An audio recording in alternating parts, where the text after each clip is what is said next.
أعوذ بالله من الشيطان الرجيم. بسم الله الرحمن الرحيم.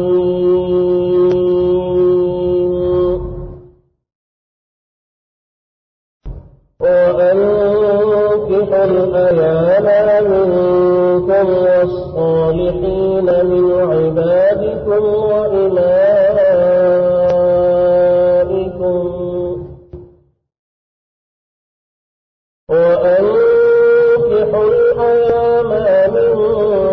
والصالحين من عبادكم وإمائكم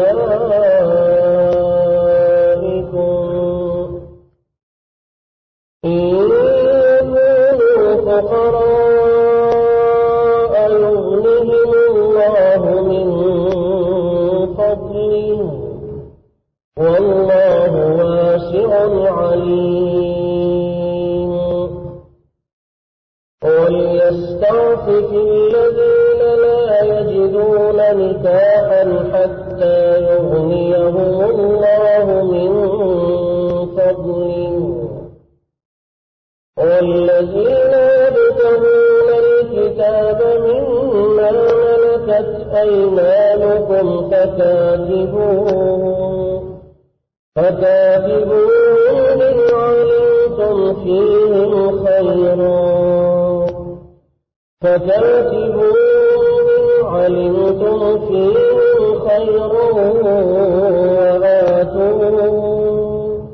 وآتوهم ما لله الذي آتاكم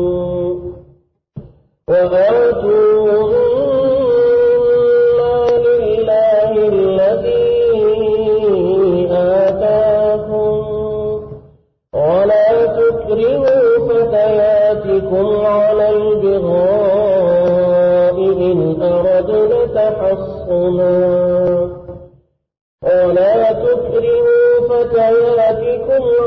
البغاء إن أردنا تحصنا لتبتغوا عرض الحياة الدنيا ومن يكرههن فإن الله من بعد إكراههن غفور رحيم.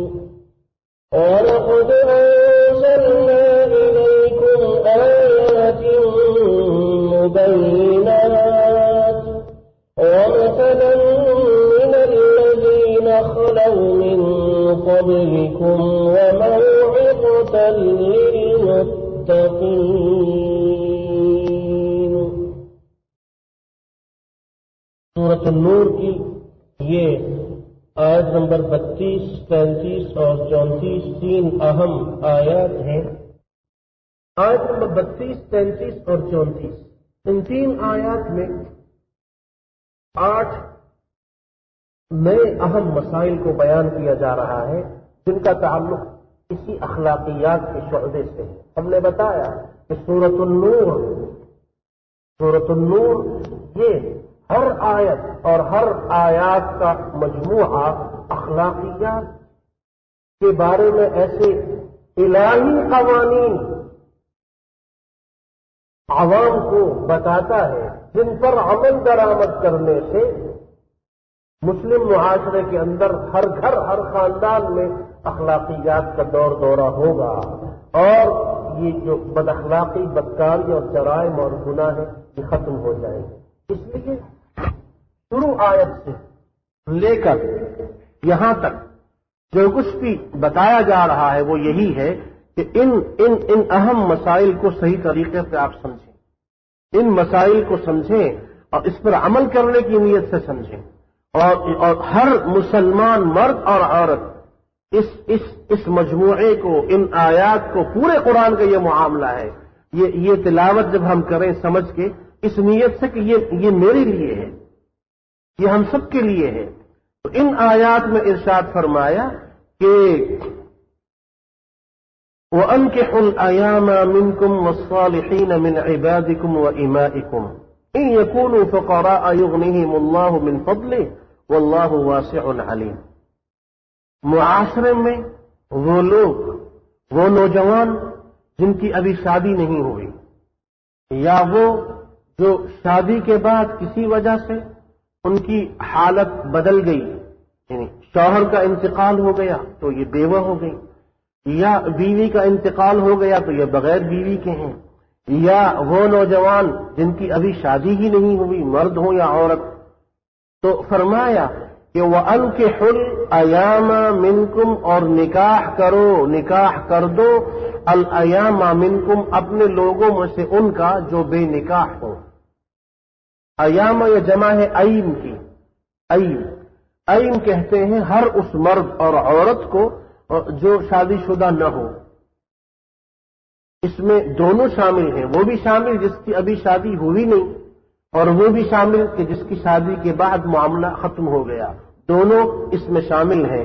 تو اگر تمہارے خاندان، گھر میں، معاشرے میں، محلے اور علاقے میں ایسے لوگ ہیں تو تم سب کی مشترکہ ذمہ داری ہے کہ سب مل کر ان کے لیے شادی کا انتظام کرو۔ تم سب مل کر اپنے معاشرے میں اس قسم کے لوگوں کے لیے شادی کا انتظام کرو جو شادی کرنا چاہتے ہیں لیکن حالات کی وجہ سے وہ شادی کر نہیں پاتے۔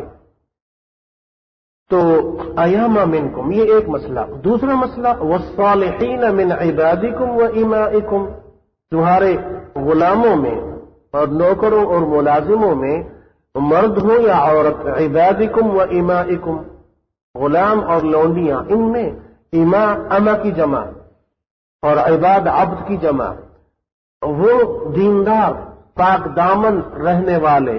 صالحین سے مراد یہ ہے کہ جو متقی پرہیزگار ہوں، جو پاک دامن رہنا چاہتے ہیں، عفت والی زندگی بغیر شادی کے بھی گزار رہے ہیں، اور اسی عفت کے لیے وہ شادی بھی کرنا چاہتے ہیں۔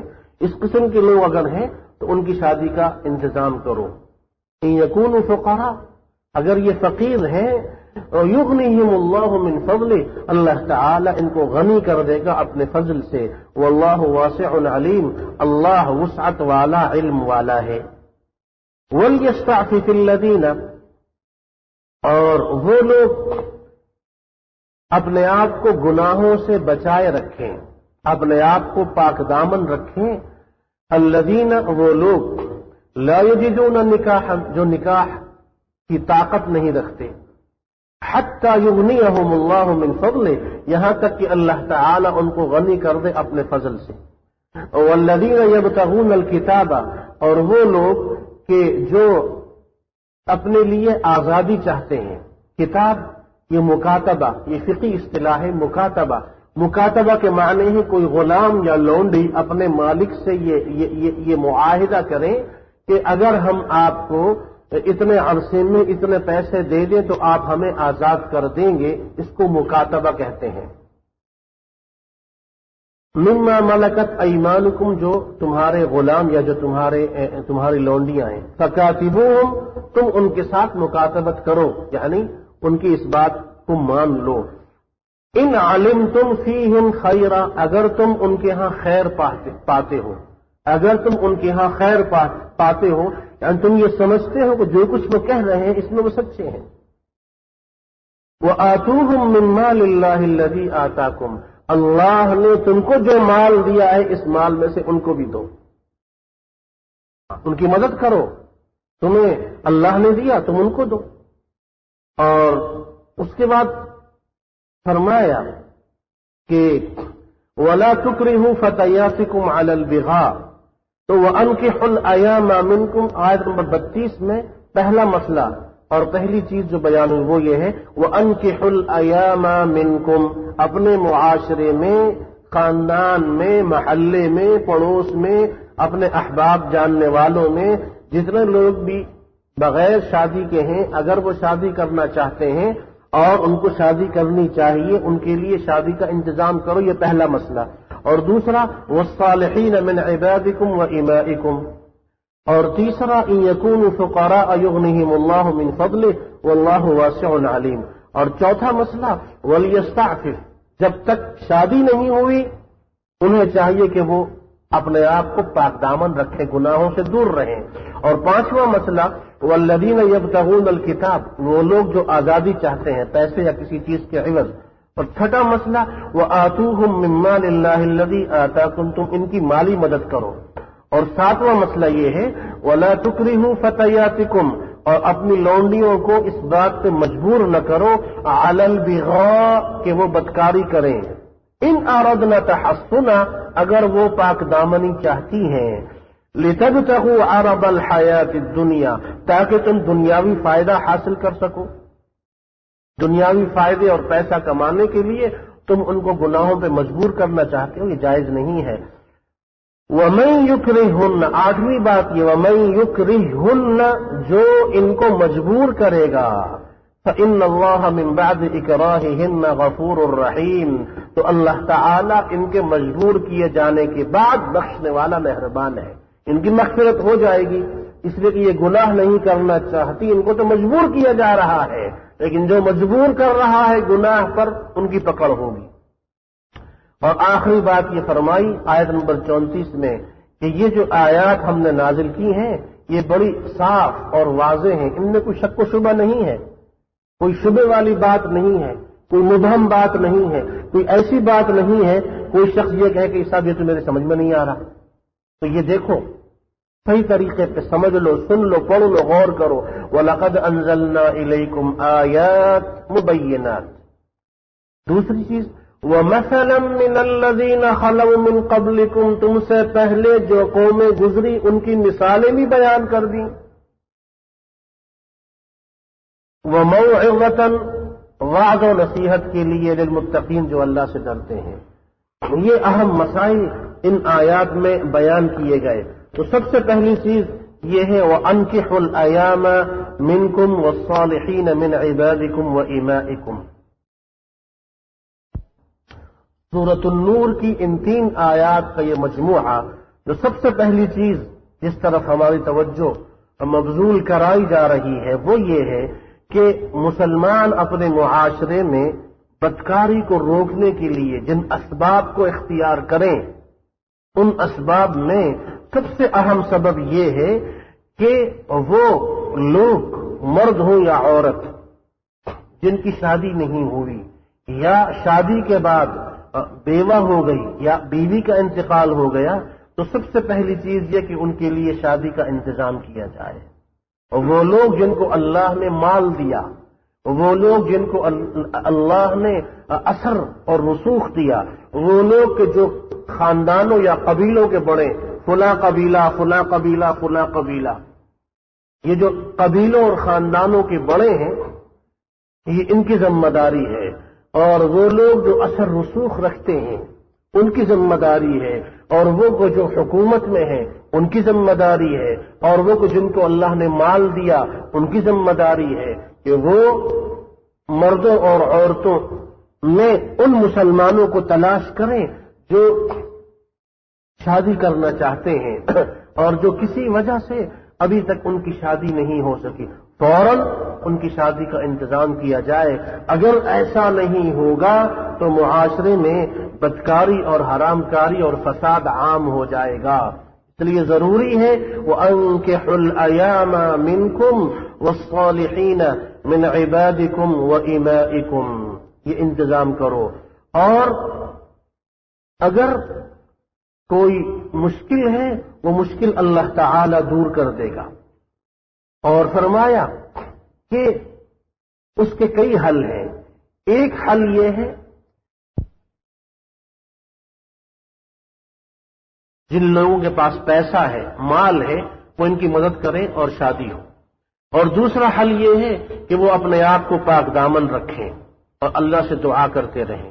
اور تیسرا حل یہ ہے کہ شادیوں میں جو غلط قسم کے رسم و رواج کی وجہ سے شادی کرنا بہت مشکل کام ہو گیا ہے، اس کو ختم کریں۔ ہلکا پھلکا انتظام، جہیز اور یہ پارٹی اور یہ تیسرا اور یہ ولیمہ اور یہ ہوٹل اور یہ فلاں اور یہ زیور اور یہ اتنے جوڑے اور یہ اتنے مہمان اور فلاں فلاں فلاں، یہ تمام چیزیں ختم کی جائیں۔ بالکل آسانی، سنت طریقے کے مطابق مسجد میں نکاح ہو، ہلکی پھلکی چائے اور مٹھائی تقسیم کی جائے، اور نہ جوڑوں کا مطالبہ، نہ جوڑوں کی تیاری، نہ زیور کا مطالبہ، نہ زیور کی تیاری، نہ کھانے پہ اتنا خرچ، تو یہ وہ حل ہے جس حل کی وجہ سے یہ مسئلہ جو لوگوں نے خود مشکل بنایا ہوا ہے یہ آسان ہو جائے گا. اس کا یہ حل ہے. اور اسی طریقے پہ فرمایا کہ نکاح کرنے کی جو برکتیں ہیں، نکاح کرنے کی جو برکتیں ہیں وہ بے شمار ہیں. ان میں ایک یہاں بیان ہوئی، یغنیہم اللہ من فضلہ. نکاح کرنے کے بعد اللہ تعالی رزق کے دروازے کھول دیتا ہے. قلت سے کثرت، قلت سے برکت، فقر سے غنا، گناہوں سے بچتا، بد اخلاقی سے بدکاری سے انسان کی حفاظت ہوتی ہے، نگاہوں کی حفاظت ہوتی ہے. اور اسی فرمایا اور شادی اور نکاح کی وجہ سے بے شمار فائدے اور برکتیں انسان کو حاصل ہوتی ہیں. اس لیے اپنے معاشرے میں اس خیر کے کام کو فوراً شروع کرو. اور فرمایا کہ غیر فطری زندگی گزارنا یہ اسلام میں پسندیدہ کام نہیں ہے، اس لیے کہ اسلام میں رہبانیت نہیں ہے. اسلام میں رہبانیت نہیں ہے. کوئی شخص یہ کہے کہ میں تو شادی نہیں کروں گا، یا بیوی کا انتقال ہو گیا تو وہ کہ زندگی بھر میں نے شادی نہیں کرنی، یا شوہر کا انتقال ہو گیا تو وہ یہ اپنی جوانی ساری گزار دے کہ میں نے تو شادی نہیں کرنی. یہ غلط تصور ہے. اسلام یہ کہتا ہے کہ فوراً شادی کی جائے اور مجرد تنہائی والی زندگی گزارنا خلاف فطرت ہے. فطرت یہ کہتی ہے کہ فوراً شادی کرے، مرد ہو یا عورت. اس لیے آپ علیہ الصلاۃ والسلام نے فرمایا، یا علی بن ابی طالب، سیدنا علی رضی اللہ عنہ سے فرمایا کہ یا علی ثلاث لا تؤخرها، 3 چیزیں ایسی ہیں جب وہ ہو جائیں، ان کا وقت آ جائے تو ان میں تاخیر نہ کرو، فوراً انجام دو. الصلاۃ اذا آنت، جب نماز کا وقت ہو فوراً پڑھو. والجنازۃ اذا حضرت، جب جنازہ آ جائے فوراً پڑھو، دفن کرو، اس پہ تاخیر نہ کرو. والأیم اذا وجدت لها کفء، انکحوا الایام، یہاں پہ وہی ایم کا لفظ ہے. ایم کی جمع ہے ایامہ. غیر شادی شدہ کے لیے جو ہی جوڑا مناسب ملے کفو اس کا فوراً کی شادی کر دو. اور آپ علیہ الصلاۃ والسلام نے فرمایا، لا رہبانیت فی الاسلام، اسلام میں رہبانیت نہیں ہے. امام احمد بن حنبل کی مسند میں ہے یہ حدیث، لا رہبانیت فی الاسلام، اسلام میں رہبانیت نہیں ہے کہ آدمی دنیا کو ترک کر دے. وہ مشہور حدیث ہم نے بارہا سنی، متفق علیہ حدیث. 3 آدمی آئے اور پوچھا رسول اللہ علیہ الصلاۃ والسلام کی عبادت کے بارے میں. جب ان کو بتایا گیا تو ایک نے یہ کہا کہ میں زندگی بھر ہمیشہ رات بھر جاگوں گا، سوؤں گا نہیں، سونا بند، ہمیشہ جاگ کے عبادت کروں گا. دوسرے نے یہ کہا کہ میں ہمیشہ روزہ رکھوں گا. تیسرے نے کہا کہ میں شادی نہیں کروں گا. آپ علیہ الصلاۃ والسلام تشریف لائے، کہا کہ یا رسول اللہ 3 آدمی آئے تھے، انہوں نے پوچھا کہ نبی علیہ السلام کیسے عبادت کرتے ہیں رات میں، کیسے عبادت کرتے ہیں دن میں، کیسے 24 گھنٹے کی زندگی گزارتے ہیں. ازواج مطہرات نے جب بتایا تو یہ سن کر ان تینوں نے یہ کہا، ایک نے کہا کہ میں کبھی شادی نہیں کروں گا، دوسرے نے کہا میں کبھی سوؤں گا نہیں، تیسرے نے کہا میں ہمیشہ روزہ رکھوں گا. آپ علیہ الصلاۃ والسلام نے خطبہ دیا، ارشاد فرمایا کہ میں روزہ بھی رکھتا ہوں اور میں کئی دن افطار بھی میری رہتی، یعنی میں روزہ چھوڑ اور ترک بھی کر دیتا ہوں، کبھی روزہ اور کبھی نہیں رکھتا. اور میں رات کو جاگتا بھی ہوں اور سوتا بھی ہوں. اور ہم نے بتایا اس سے قبل کہ رات بھر جاگنا نہ سونا یہ سنت نہیں ہے، سنت کے خلاف ہے. سنت یہ ہے کہ رات کا کچھ حصہ سو، کچھ حصہ جاگو. اور آخر میں فرمایا انی، اور میں اتزوج النساء، میں نے عورتوں سے نکاح شادی کی، میری 9 بیویاں ہیں. فمن رغب عن سنتی فلیس منی، جو میری کسی سنت کو چھوڑ دے، ترک کرے، یہ کہے کہ اس پہ عمل نہیں کروں گا، وہ مجھ سے نہیں ہے. جو کہے کہ میں شادی نہیں کروں گا وہ مجھ سے نہیں ہے. یہ ہمارے ہاں عام بات ہے. فلاں پیر صاحب وہ بڑے بزرگ ہیں, انہوں نے شادی نہیں کی, یہ پیر بزرگ نہیں ہے, یہ تو جاہل ہے, اور یہ رسول اللہ صلی اللہ علیہ وسلم کا مخالف ہے. رسول یہ کہتے ہیں میری امت سے نہیں ہے جو میری سنت کو ترک کر دے, اس کی مخالفت کرے. شادی نہ کرنا سنت نہیں, شادی کرنا سنت. تو شادی نہ کرنا بزرگی نہیں ہے, یہ شیطانی دھوکہ ہے, یہ جاہلیت ہے. شیطان یہ کہتا ہے شادی نہیں کرو, اس لیے کہ بغیر شادی کے ان کا کام چل رہا ہے, تو شادی کی کیا ضرورت ہے. اس لیے فرمایا کہ من رغب عن سنتی فلیس منی, جو یہ کہے کہ میں شادی نہیں کروں گا, میں رات بھر جاگوں گا, میں نے کبھی سونا ہی نہیں ہے, اور میں ہمیشہ روزہ رکھوں گا, فرمایا نہیں, یہ میرا طریقہ نہیں ہے. نہا عن التبتل, ترمذی اور مسند احمد بن حنبل, نہا عن التبتل, تبتل سے منع کیا. تبتل کا معنی آدمی حلال اور جائز چیزیں چھوڑ دے. اچھے کپڑے نہیں پہنوں گا, اچھی گاڑی میں نہیں بیٹھوں گا, اچھا کھانا نہیں کھاؤں گا, شادی نہیں کروں گا, اچھے بستر پہ نہیں سوؤں گا, اور دنیا چھوڑ کے جنگلوں میں جا کے رہنا شروع کر دیا. اس کو تبتل کہتے ہیں. نہا آپ علیہ الصلاۃ والسلام نے اس سے منع کیا ہے. اسلام میں تبتل نہیں ہے. اور یہ ایک صحابی ہے عکاف, امام احمد بن حنبل کی مسند میں ہے یہ حدیث. ایک صحابی ہے عکاف نام ہے, پوچھا رسول اللہ صلی اللہ علیہ وسلم نے, یا عکاف هل لک من زوجہ, عکاف بیوی ہے؟ عرض کیا کہ لا ولا جاریہ, نہ بیوی ہے نہ کوئی لونڈی ہے. ولا جاریہ, جاریہ بھی ہم نے. قال وانت موسر بخیر, اور پیسہ بھی ہے اور تم ٹھیک ہو؟ عرض کیا کہ ہاں وانا موسر بخیر, میرے پاس پیسہ بھی ہے اور میں ٹھیک ہوں, شادی کر سکتا ہوں, لیکن شادی. فرمایا انت اذن من اخوان الشیاطین, تم شیطان کے بھائی ہو.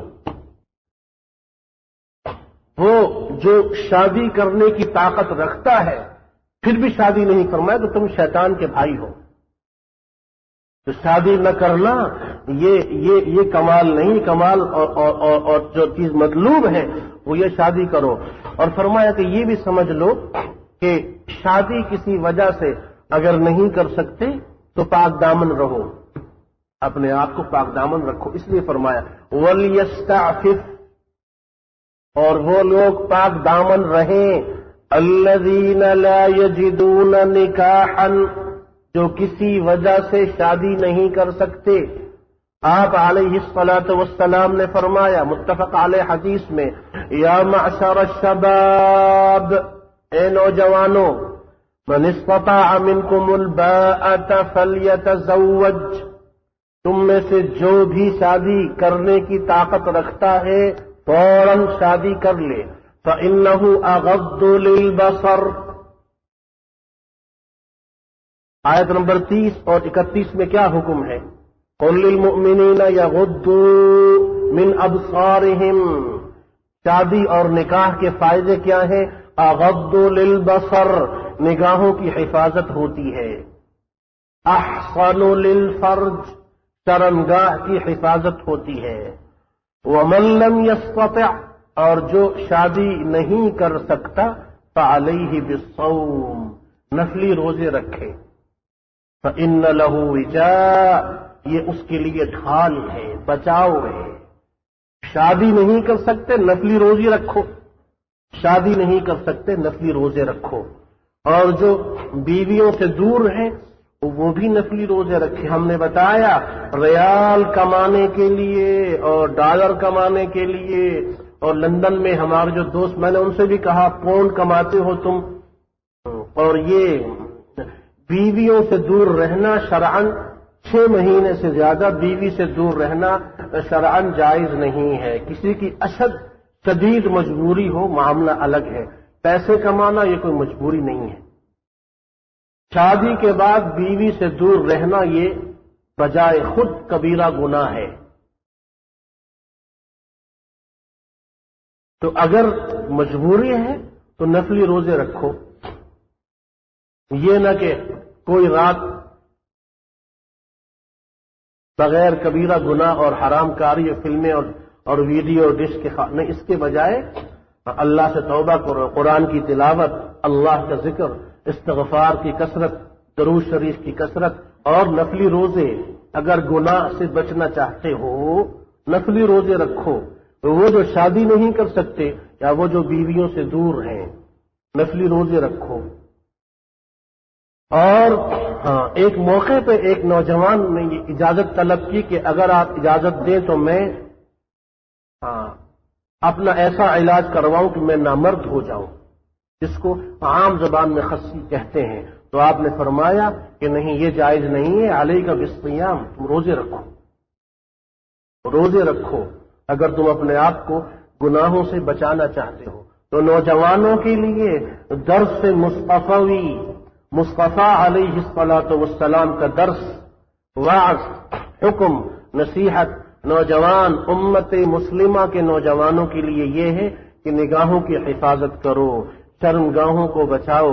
اور اس کا طریقہ نفلی روزے ہیں، نمازوں کی پابندی ہے، قرآن پاک کی تلاوت ہے، اللہ کا ذکر ہے، جہاد فی سبیل اللہ، ملت اور قوم اور ملک و ملت کے لیے فلاحی اور خیراتی کاموں میں وقت لگانا، یتیموں، بیواؤں، معذوروں اور غریبوں کی مدد کرنا، بیمار کی خدمت کرنا، بے سہارا کا سہارا بننا.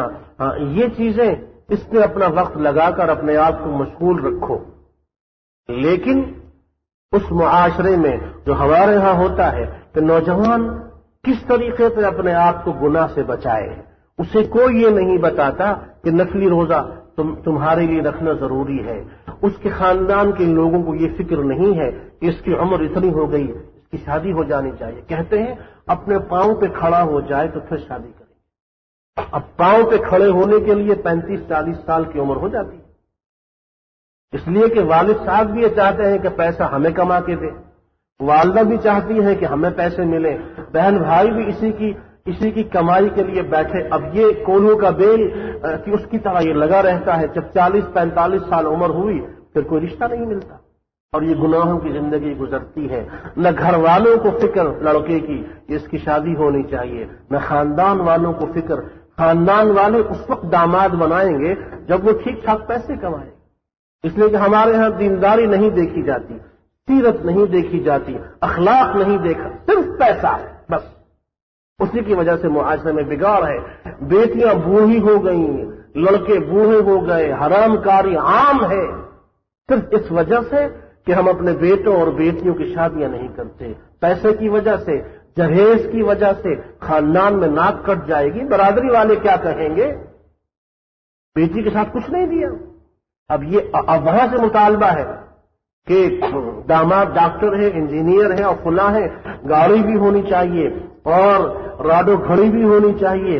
اس لیے کہ وہ سسرال، وہ جو لڑکی والے ہیں وہ باہر رہتے ہیں. اب یہ وہ مطالبے ہیں، شیطانی مطالبے، جس کی وجہ سے معاشرے میں لڑکے فضول پھرتے ہیں، گھومتے ہیں ادھر ادھر اور سوائے حرام کاری کا کچھ نہیں ہوتا. اب یہ نوجوان بیچارے کہاں جائیں؟ کالج، یونیورسٹی، اسکول جاتے ہیں، وہاں لڑکے لڑکیاں اکٹھے پڑھتے ہیں. مخلوط تعلیم. ہمارا نظام 50 سال ہو گئے. کہا کیا تھا؟ پاکستان کا مطلب کیا؟ لا الہ الا اللہ محمد الرسول اللہ. اللہ سے یہ وعدہ کیا تھا. آج ہم جب جاتے ہیں معلوم یہ ہوتا ہے کہ یہ تو میراثیوں کا ملک ہے، سب میراثی. اس لیے کہ ویگن میں بیٹھے، بس میں بیٹھے، فلائنگ کوچ میں بیٹھے، ہوٹل پہ جائیں، دکان پہ جائیں، راستے پہ سے گزرے، ایئرپورٹ پہ جائیں، ہسپتال میں جائیں، کسی بھی جگہ آپ کو گانا بجانا ضرور ملے گا. ہر طرف موسیقی، ہر طرف موسیقی، ہر پروگرام میں تالیاں بجانا، نغمے، گانے اور رقص و موسیقی. قومی تقریب ہو، سماجی تقریب ہو، مذہبی تقریب ہو، سب کے اندر گانا. معلوم یہ ہوا کہ یہ ملک تو بنا ہی میراثیوں کے لیے. یہ ملک ہے میراثیوں کا ملک ہے. یہ لا الہ الا اللہ کہاں ہے؟ اللہ کا رسول یہ کہتا ہے مجھے اللہ نے حرام کاری کے آلات توڑنے کے لیے بھیجا. اور آپ کے یہاں موسیقی عام ہے، ان کو ایوارڈ ملتے ہیں جو بڑے بڑے گانے بجانے والے ہیں. تو وہ نوجوان اب وہ تعلیمی ادارے میں جاتا ہے، تعلیمی نظام کافروں کے زمانے کا، تعلیمی نظام غیر اسلامی ہے آپ کا، پھر جب وہ گھر آتا ہے ٹی وی کھولے، اس کے اندر گانا بجانا، گھر سے باہر نکلے محلے میں سڑک پہ اگر نظر ڈالے جتنی عورتیں باہر گھومتی پھرتی ہوئی، ان میں کسی ایک عورت، ایک لڑکی، ایک عورت ایسی نہیں ملتی جو برقعے میں ہو، شرعی پردے میں ہو، سب بے حیا بے پردہ عورتیں، دکان جائے وہاں لڑکیاں، مارکیٹ میں جائے راستے میں وہاں لڑکیاں۔ اب یہ نوجوان جس کو ہم یہ کہتے ہیں کہ اپنی نگاہوں کی حفاظت کرو، شرمگاہ کی حفاظت کرو، حرام کاری سے بچو، یہ اپنے آپ کو کہاں تک بچائے؟ گھر کے اندر فتنہ، اب خاندان میں کوئی تقریب ہے، کزن اس کی آ گئی، خالہ زاد بہن، ماموں زاد، بغیر پردے گپ شپ آزادی سے ایک دوسرے کے ساتھ بیٹھے باتیں ہو رہی ہیں، نہ کوئی پردہ، نہ حجاب، نہ ادب، فلمیں عام ہے، ڈش ہر گھر پہ لگا ہوا ہے، اور ہر گانے، ہر شادی کی تقریب، منگنی کی تقریب، رخصتی کی تقریب، اس میں اس کی باقاعدہ مووی ویڈیو فلم بنتی ہے، اس میں باقاعدہ، اور لڑکیاں اور عورتیں خاص طور پہ زیور اور وہ لباس پہن کے جاتی ہیں کہ کیسٹ بنے گی، لوگ دیکھیں گے تو کم از کم۔ یہ اب ایسے معاشرے میں یہ ذمہ دار لوگوں کے لیے لمحہ فکریہ ہے، وہ لوگ علماء ہوں، سیاسی دیندار علماء ہوں، یا دعوت و تبلیغ کا کام کرنے والے ہوں، مسجدوں کے خطیب اور امام ہوں، اسکول کے ٹیچر ہوں، صحافی ہوں، دانشور ہوں، تھوڑی سی رمق اگر ایمان اور اسلام کی کسی مسلمان کے اندر موجود ہے، مرد ہو یا عورتیں، ان سب کو چاہیے کہ اللہ کا خوف کریں اور مل کے اس بڑے فتنے اور طوفان کا مقابلہ کریں، اپنی نسل کو بچائیں، ورنہ 50 سال میں یہ حالت ہوئی ہے اور آئندہ 50 سال کے بعد اتنی بدترین حالت ہو جائے گی کہ یورپ سے بھی کئی گزرے ہوں گے۔ اس بات کی اشد ضرورت ہے کہ نظام تعلیم اس کو اسلامی بنایا جائے، تعلیمی اداروں میں مخلوط تعلیم ختم کی جائے، ابلاغ و اظہار کے جو ذرائع ٹی وی ریڈیو ہے اس کا قبلہ درست کیا جائے، یہ حرام کاری کی چیز نہیں ہے، اس سے اخلاق کا پھیلاؤ ہو، دین کی نشر و اشاعت ہو اور اولاد کی تربیت ہو۔ اسی طریقے پہ یہ گانا بجانا اس کو محدود کیا جائے، اس لیے کہ اسلام میں کسی بھی طریقے پہ یہ چیز جائز نہیں ہے۔ نوجوانوں سے فرمایا کہ اپنی حفاظت کرو اور اس کے لیے اچھے لوگوں کے پاس جاؤ، مسجد میں وقت گزارو اور نفلی روزے رکھو اور اپنی نگاہوں کی حفاظت کرو۔ تو فرمایا کہ اس طریقے پہ یہ تو اللہ کا کرم ہے، رسول اللہ صلی اللہ علیہ وسلم کی دعا ہے، آپ نے اپنی امت کے لیے دعائیں کی کہ اس میں سے دعائیں قبول ہوئیں، ورنہ ہماری جو بدعمالیاں ہیں اور ہمارے ملک میں جو کچھ ہم کر رہے ہیں، یہ تو شکلیں بدل جاتی، پتھر برستے آسمان سے۔ تو اللہ کا کرم ہے کہ رسول علیہ الصلوۃ والسلام کی دعا تھی کہ شکلیں نہیں بدلیں گی، پتھر نہیں برسیں گے، اور جو کچھ ہو رہا ہے اللہ کے غضب کو دعوت دی جا رہی ہے۔ اس لیے فرمایا کہ دیکھو اللہ تعالی کا علم بہت وسیع ہے اور اللہ تعالی وسعت والا ہے، وہ ہر ایک کو جانتا ہے، اسی کی طرف رجوع کرو اور اپنے اہل و عیال کی اصلاح کرو۔ تو واللہ واسع علیم وليستعفف الذین لا یجدون نکاحا حتى یغنیہم اللہ من فضلہ، اپنے آپ کو پاک دامن رکھو، اور جو شخص شادی کرنے کی خواہش رکھے اور کوئی مجبوری ہو، وآتوہم من مال اللہ الذی آتاکم، تمہیں اللہ نے جو کچھ دیا اس میں سے دو اس کو، اس لیے کہ تم اس کے مالک نہیں ہو، حقیقی مالک اللہ ہے، اللہ نے تمہیں دیا، تم اس کے بندوں کی مدد کرو۔ یہ سلمان رضی اللہ عنہ، سلمان فارسی، ان کا یہی معاملہ ہوا۔ امام احمد بن حنبل کی مسند میں یہ ارشاد ہے، فرمایا اعینوا اخاکم سلمان فی مکاتبتہ، اپنے بھائی سلمان کی مدد کرو، اس صحابہ نے مدد کی۔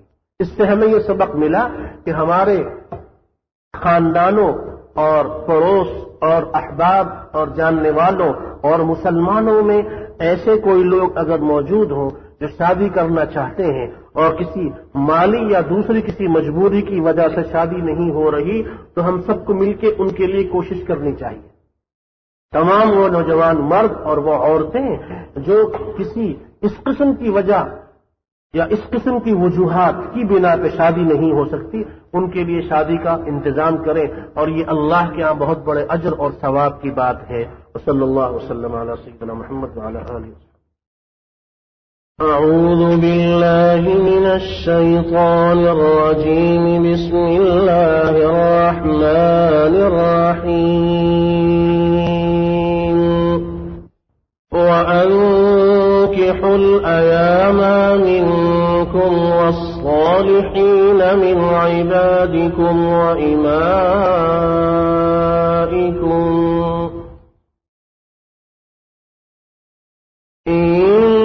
يكونوا فقراء يغنهم الله من فضله والله واسع عليم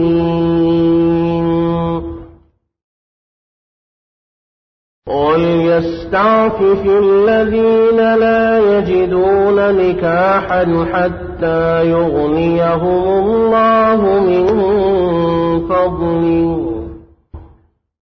والذين يبتغون الكتاب مما ملكت أيمانكم فكاتبوهم إن علمتم فيهم خيرا وآتوهم مما لله الذي آتاكم ولا تكرهوا فتياتكم على البغاء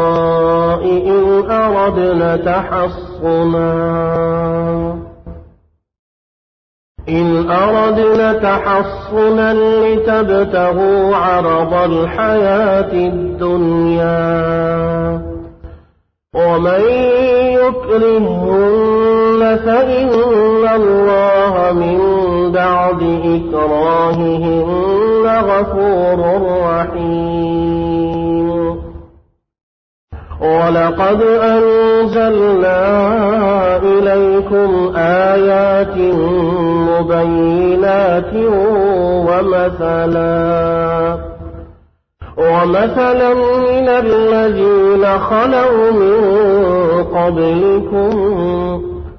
ومثلا من الذين خلوا من قبلكم وموعظة للمتقين۔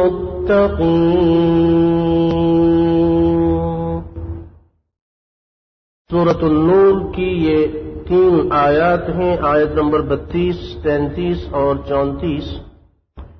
ان آیات میں جو اہم مسائل بیان کیے گئے ان میں پہلا مسئلہ یہ گزشتہ درس میں ہم نے پڑھا، وَأَنكِحُوا الْأَيَامَ مِنْكُمْ وَالصَّالِحِينَ مِنْ عِبَادِكُمْ وَإِمَائِكُمْ، تمہارے معاشرے میں وہ مسلمان مرد اور وہ مسلمان عورتیں جو غیر شادی شدہ ہیں، خواہ وہ کنوارے ہوں یا شادی کے بعد کسی وجہ سے ان کا یہ معاملہ ختم ہو گیا ہو، پہلی فرصت میں ان کی شادی کراؤ۔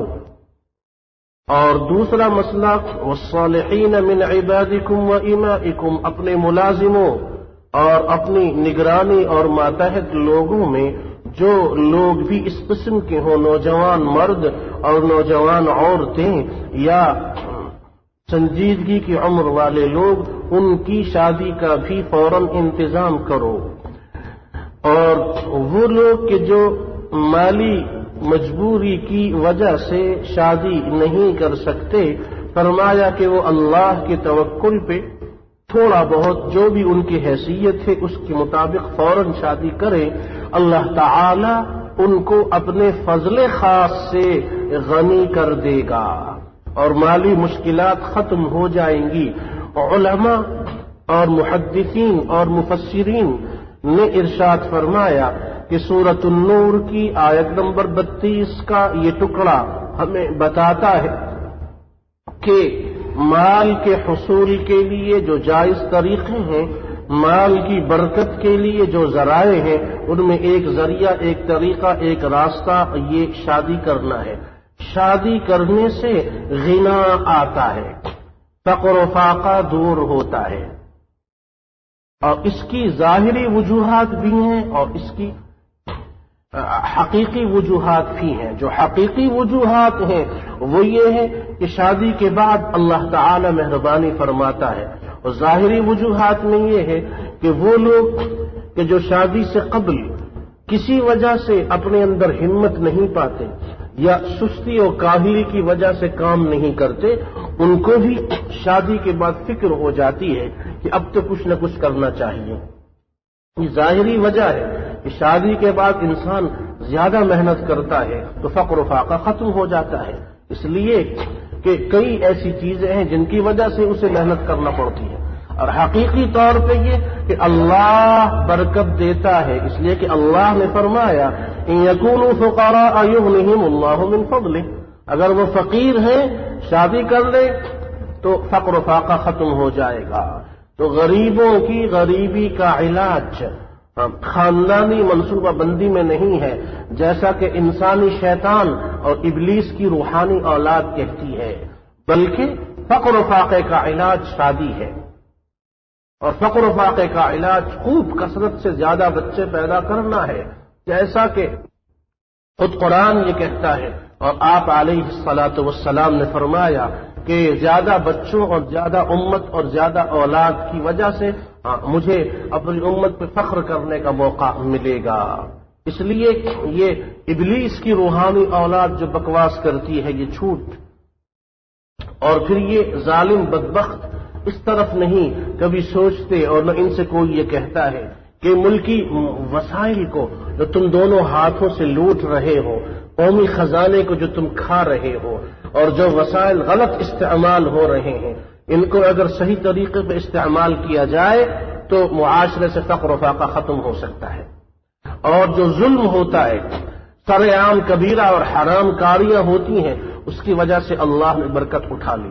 فقر و فاقہ، مہنگائی اور دوسروں کی غلامی تم پہ مسلط کر دی گئی، یہ تمہاری اپنی شامت اعمال ہے، ورنہ ظاہری طور پہ اللہ نے تمام نعمتیں دی ہیں، ان نعمتوں کو صحیح طریقے پہ استعمال کیا جائے، چوری، رشوت، خیانت، اقربا پروری اور ظلم و زیادتی کو اگر ختم کیا جائے تو اللہ تعالی کی برکت کا مشاہدہ ہر شخص کر سکتا ہے۔ اس لیے فرمایا واللہ واسع علیم، وسعت رزق میں ہو، وسعت صحت و عافیت کی ہو، وسعت اولاد کی ہو، وسعت کسی بھی، وہ کس کے پاس ہے؟ وہ اللہ کے پاس ہے۔ اللہ سے دعا کرو، اللہ سے مانگو۔ اور فرمایا کہ جو لوگ کسی وجہ سے نکاح نہیں کر سکتے، شادی نہیں کر سکتے، وہ عفت والی زندگی گزاریں۔ اور یہ اس مسئلے کے بعد یہ ارشاد فرمایا کہ غلاموں اور نوکروں اور ملازموں میں جو مکاتبہ کرنا چاہتے ہیں، والذین یبتغون الکتاب مما ملکت ایمانکم فکاتبوہم ان علمتم فیہم خیرا وآتوہم من مال اللہ الذی آتاکم، اپنے مال میں سے ان کی مالی مدد کرو، پیسہ خرچ کر کے ان کی شادی کا انتظام کرو۔ اب جو مسئلہ ہے آیت نمبر 33 میں وہ یہ ہے کہ وَلَا تُكْرِهُوا فَتَيَاتِكُمْ عَلَى الْبِغَاءِ إِنْ أَرَدْنَا تَحَصُّنًا، فتیات کی جمع ہے، لونڈیاں، بغا بغاوت سے ہے، اور بغاوت حرام کاری کے لیے یہ لفظ یہاں استعمال ہوا۔ تحسن یہ تحسین اور یہ اس سے پہلے سورۃ النور کے شروع میں گزر چکا، پاک دامنی، محصنات یعنی پاک دامن عورتیں۔ تحسن یہ تحسین اور یہ اس سے پہلے سورۃ النور کے شروع میں گزر چکا، پاک دامنی، محصنات یعنی پاک دامن عورتیں، تو وہی لفظ ہے یہ۔ جاہلیت میں، جاہلیت قدیمہ، ہم نے گزشتہ درس میں انہی آیات کی تفسیر میں یہ بتایا تھا کہ جاہلیت قدیمہ اور ایک ہے جاہلیت جدیدہ۔ جاہلیت قدیمہ وہ جو اس دور میں تھی جب قرآن نازل ہو رہا تھا، اور جاہلیت جدیدہ ہمارے ہاں جو جاہلیت کے آثار موجود ہیں، فرمایا کہ یہ جاہلیت قدیمہ میں جو حرام کاری کا کاروبار تھا وہ یہ تھا کہ مکہ میں یہ بڑے بڑے لیڈروں نے اور بڑے بڑے ظالموں نے لونڈیاں رکھی ہوئی تھیں اور ان سے وہ حرام کاری کروا کے پیسہ کمایا کرتے تھے اور ان سے وہ پیسے لیا کرتے تھے۔ فرمایا کہ یہ چیز کسی بھی طرح جائز نہیں کسی بھی انسان کے لیے، اور قرآن نازل ہوا اس معاشرے میں، اور قرآن نازل ہوا پوری انسانیت کے لیے، اور قرآن کے احکامات عام ہیں ہر معاشرے سے کسی بھی قسم کی اخلاقی برائی اور جرائم کو ختم کرنا۔ تو یہاں جو معنی ہے آیت کا ظاہری وہ یہ ہے وَلَا تُكْرِهُوا فَتَيَاتِكُمْ عَلَى الْبِغَاءِ إِنْ أَرَدْنَ تَحَصُّنًا لِتَبْتَغُوا عَرَضَ الْحَيَاةِ الدُّنْيَا، دنیا کے تھوڑے سے بدلے کے عوض، لِتَبْتَغُوا عَرَضَ الْحَيَاةِ الدُّنْيا، دنیا کے تھوڑے سے عوض اور بدلے اور پیسے اور تھوڑا سا سامان، عرض الحیات تھوڑا سا سامان یعنی پیسے، اس کے بدلے اس کے عوض تم اپنی لونڈیوں کو مجبور نہ کرو، لا تکرہو ان کو مجبور نہ کرو، علی البغاء بغاوت یعنی حرام کاری پر، ان اردنا تحصنا اگر وہ پاک دامن رہنا چاہیں۔ اس کا معنی یہ ہرگز نہیں ہے کہ اگر وہ پاک دامن نہ رہنا چاہیں تو ان کو گناہ کرنے کی اجازت دے دو، بلکہ اس کا معنی یہ ہے کہ کسی بھی صورت میں یہ حرام کاری جائز نہیں ہے، لیکن اس صورت میں شدید حرام ہے کہ کوئی مالک اور کام والا یا مال اور اثر و رسوخ رکھنے والا اپنی کسی ملازمہ یا اپنی کسی لونڈی یا نوکرانی کو یا ملازمہ کو گناہ پہ مجبور کرے، پیسے کے عوض یا بغیر پیسے کے، کسی بھی طرح کسی مسلمان کے لیے یہ جائز نہیں ہے۔ یہ جاہلیت قدیمہ میں یہ ان لوگوں نے بدکار عورتوں کے جو اڈے اور مکانات بنائے ہوئے تھے، ان کو یہ جو بدکار عورتیں تھیں ان کو قلیقیات کہا جاتا تھا۔ قلیقیات کا معنی آرام دینے والی، اور یہ جو ان کے اڈے تھے ان کو مواخیر کہا جاتا تھا، سکون کی جگہ، اس معنی سے جس طرح جاہلیت قدیمہ میں انسانی شیطانوں نے اچھے اچھے نام ہر غلط کام کے لیے چنے تھے، اسی طرح جاہلیت جدیدہ میں انسانی شیطانوں نے یہی نام ان گناہوں کے لیے چنے۔ اب وہ مواخیر کا نام بازار حسن رکھ دیا۔ وہ بازار حسن کہاں، وہ بازار غلاظت اور بغاوت اور حرام کاری کے اڈے، ان کو یہ بازار حسن کہتے ہیں جاہلیت جدیدہ والے، اور جاہلیت قدیمہ والے ان کو مواخیر کہا کرتے تھے۔ اور پھر جاہلیت قدیمہ میں قلیقیات بدکار عورتوں کی دو قسمیں تھیں۔ ایک قسم ان عورتوں کی تھی جو صرف گانا بجانا اور رقص و موسیقی یہ پیشہ انجام دیتی تھی، اور دوسری قسم ان گندی عورتوں کی تھی کہ جو باقاعدہ حرام کاری کرتی تھی۔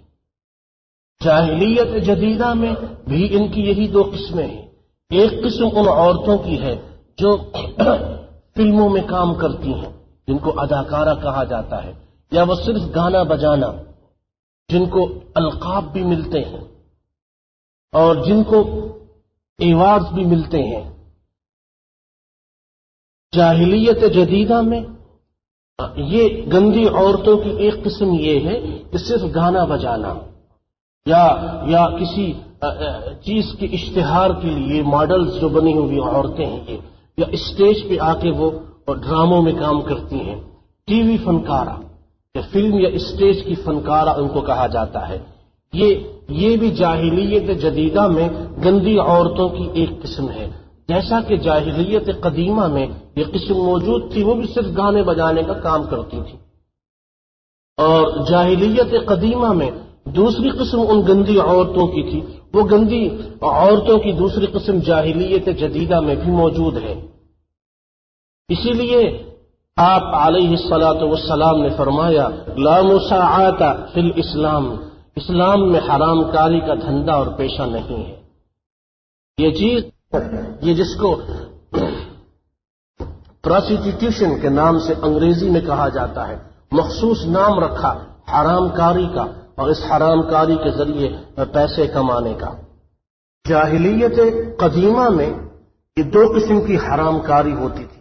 یہ اگرچہ جاہلیت جدیدہ میں اور بھی کئی قسمیں ہیں، لیکن یہ دو قسمیں مشہور ہیں حرام کاری کے لیے، اور یہ دونوں قسم کی حرام کاری میں ملوث کسی بھی قسم کا جو شخص ان سے تعاون کرتا ہے یا ان کی مدد کرتا ہے، ان کے ساتھ شراکت کرتا ہے، وہ ان کے تمام گناہوں میں برابر کا شریک ہے۔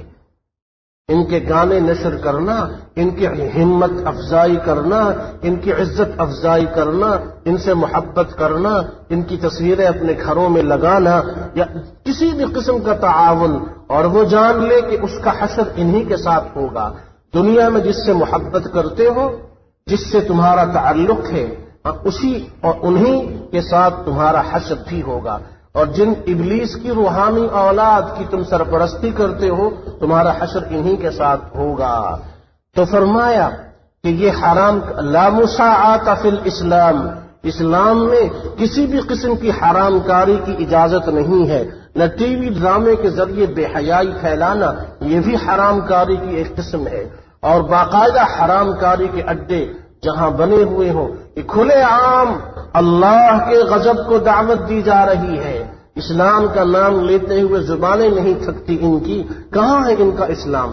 کیا یہ نہیں جانتے کہ کس کس شہر میں ہر رات کتنے لوگ حرام کاری کرتے ہیں؟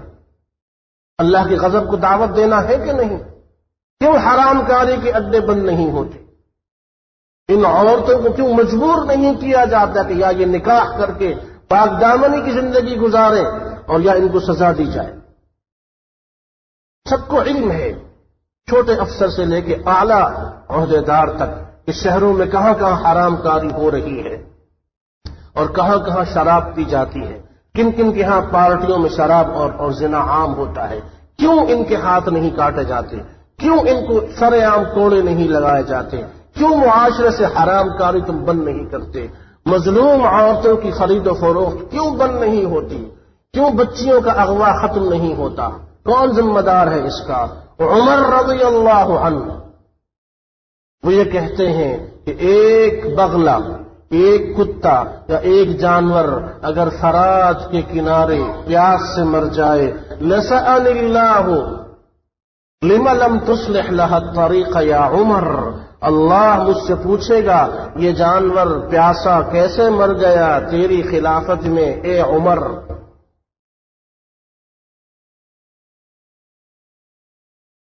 یہ طاؤوس مشہور تابعی ہیں، اپنے وقت کے خلیفہ کو کہتے ہیں اتق اللہ یا امیر المؤمنین، اتق اللہ امیر المؤمنین۔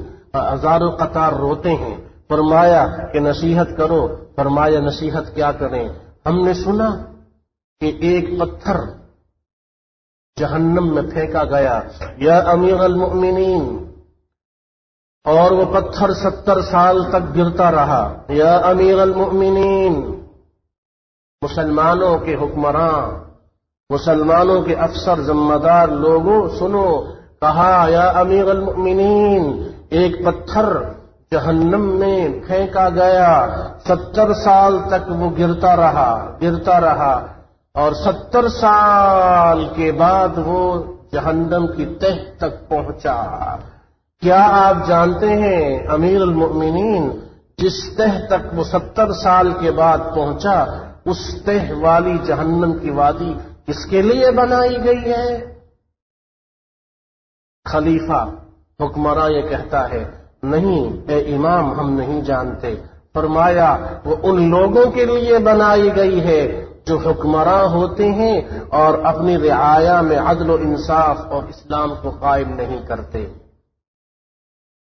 امیر المؤمنین خیال رکھو کہیں تم بھی وہاں نہ جانا، وہ وادی تم جیسے لوگوں کے لیے ہے۔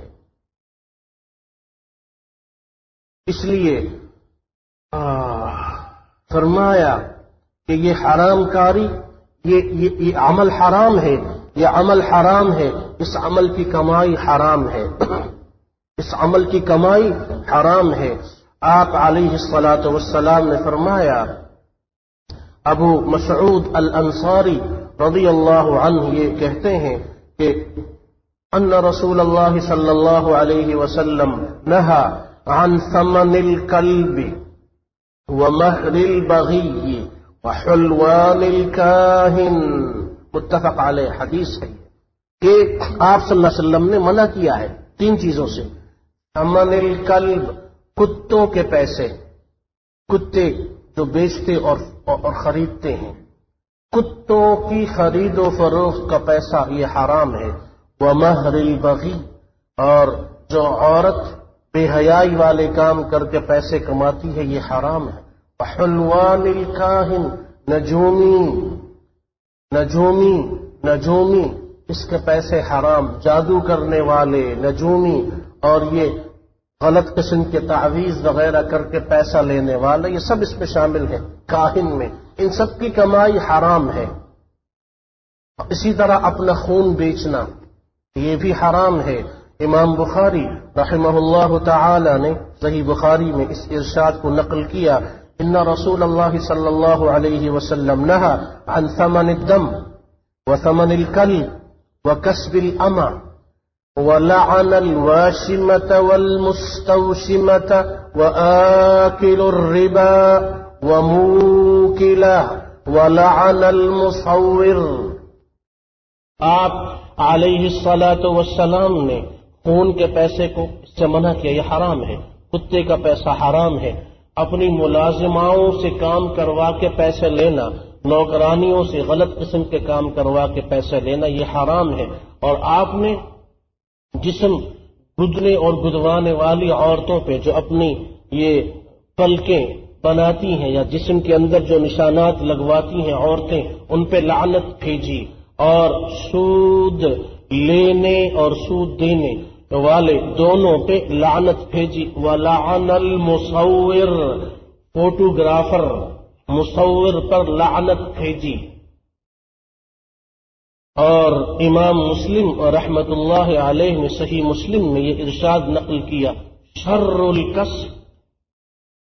الکسب مہر البغی، خبیث کمائی ہے، گندی کمائی ہے۔ اور صحیح مسلم کی دوسری حدیث میں ہے مہر البغی خبیث، یہ گندی کمائی ہے جو یہ گانا بجانے والی اور دوسری عورتیں۔ اور امام الترمذی کی سنن میں یہ ارشاد ہے، لا تبیع القینات، قینات ولا تشتروہن ولا تعلموہن ولا خیر فی تجارت فیہن وثمنهن حرام في مثل هذا انزلت هذه الآية ومن الناس من يشتري لهو الحديث ليضل عن سبيل الله بغير علم۔ آپ علیہ الصلاۃ والسلام نے فرمایا کہ گانے بجانے والی عورتیں اور لونڈیاں اور ان کو نہ خریدو نہ بیچو، نہ ان کی کسی قسم کا کاروبار، ان میں کوئی خیر نہیں، یہ حرام ہے۔ ثمنهن حرام، یہ کمائی حرام ہے، یہ کمائی حرام ہے۔ اور فرمایا اسی قسم کے لوگوں کے بارے میں یہ آیت نازل ہوئی ہے، سورہ لقمان کی آیت پڑھی رسول اللہ صلی اللہ علیہ وسلم نے، وَمِنَ النَّاسِ مَن يَشْتَرِي لَهْوَ الْحَدِيثِ لِيُضِلَّ عَن سَبِيلِ اللَّهِ بِغَيْرِ علم۔ اور امام بخاری رحمۃ اللہ علیہ نے باقاعدہ باب باندھا کتاب الطلاق میں، باب مہر البغی والنکاح الفاسد، لعن النبی صلی اللہ علیہ وسلم الواشمة والمستوشمة وآكل الربا وموكله ونهى عن ثمن الكلب وكسب البغي ولعن المصورين۔ آپ علیہ الصلاۃ والسلام نے منع کیا کتوں کی خرید و فروخت والے پیسے اور یہ گانے بجانے اور حرام کاری والے پیسے اور مصوروں پہ آپ نے لعنت بھیجی۔ تو یہاں پر آیت نمبر 33 میں اس چیز کو ارشاد فرمایا کہ گناہ پر کسی کو مجبور نہ کرو. ایک عام قاعدہ یہاں سے یہ معلوم ہوا کسی مسلمان کے لیے یہ جائز نہیں ہے کہ وہ کسی انسان کو گناہ پہ مجبور کرے. ولا تکرہو، کسی کو گناہ پہ مجبور نہ کرو. ہاں وہ لوگ جو غریب لوگوں کو رشوت دینے پہ مجبور کرتے ہیں. غریب آدمی رشوت نہ دے، بجلی کا میٹر نہیں لگتا، بجلی گھر میں نہیں آتی، ٹیلی فون بھی نہیں لگتا، اور بل آتا ہے 10,000 روپیہ. جا کے ایکسین یا ایس ڈی او اپنے علاقے کے اس کے پاس جب وہ جاتا ہے، صاحب میرے گھر میں تو 2 بلب ہیں، اے سی نہیں ہے، فریج نہیں ہے، ٹی وی نہیں ہے، میں غریب مسکین آدمی یہ بل کہاں سے دوں؟ یہ غلط بل آیا ہے. تو رشوت طلب کی جائے. پاسپورٹ بنانے کے لیے جائیے، وہاں رشوت. شناختی کارڈ بنوائیے، وہاں رشوت. راشن کارڈ بنوائیے، وہاں رشوت. ٹکٹ لیجئے، وہاں رشوت. ہسپتال جانا چاہیں، وہاں رشوت بخشش کے نام سے. خاکروب وارڈ بوائے کو الگ دینے پڑتے ہیں اور سسٹر کو خوش کرنا پڑتا ہے. اور ڈاکٹر صاحب کی فیس تو ماشاءاللہ تبارک اللہ، ڈاکٹر صاحب کی فیس تو، ڈاکٹر کو یہ فکر قطعا نہیں ہے کہ یہ غریب شخص، تم بھول گئے کہ تمہیں جس نے مسیحا بنایا اس کی مخلوق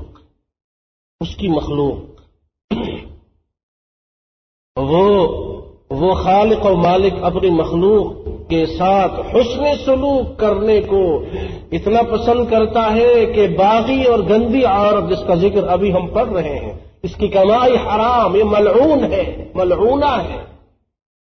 اس باغی عورت کے قصوں میں ہی وہ قصہ بھی سن لیجئے.